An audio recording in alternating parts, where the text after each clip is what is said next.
A message of resilience and hope. A local doctor is now back in Eugene after spending 3 weeks helping Ukrainian refugees and teaching doctors.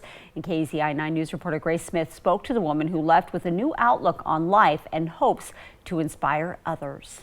Ukraine has a very special place in my heart. From treating refugees in bomb shelters to lecturing Ukrainian doctors about chemical warfare, Eugene resident Tanya Bucherka says she couldn't just sit back and watch the country so dear to her crumble to the ground. All the work that I did over the 3 weeks was very meaningful, but the memories that stick out is the treating refugees. We rented a car and we drove around to different refugee sites, whether it was a school, a gymnasium, and we treated refugees. We set up in either a classroom, a nurse's office. We made like our makeshift doctor's room, nurse's office, if you will, and we just saw patients there. Now that she's back in the U.S., Bucherka is reflecting on her time in the war-torn country. She says the most heartbreaking part was hearing their stories. People who watch their family members die in front of them, people that need their blood pressure medications, need their pain medication. Bucherka says Ukraine has never been more united amid the devastation and destruction.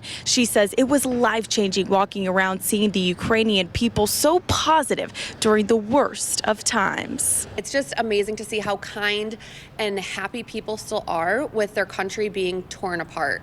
And they're just, the aggression is just so unfair, and they're still positive and have this great outlook. Her work was certainly not limited to medical care. She made camouflage nets for the military and works with Ukrainian doctors teaching point-of-care ultrasound for trauma. It was truly amazing to see that the skills they learned after just one session was able to provide life-saving measures for soldiers on the front lines. Bucherka says she hopes to return to the country someday soon, no matter if it's to help those being affected by the war or to help rebuild when the time comes. Reporting in Eugene, Grace Smith, KZI 9 News.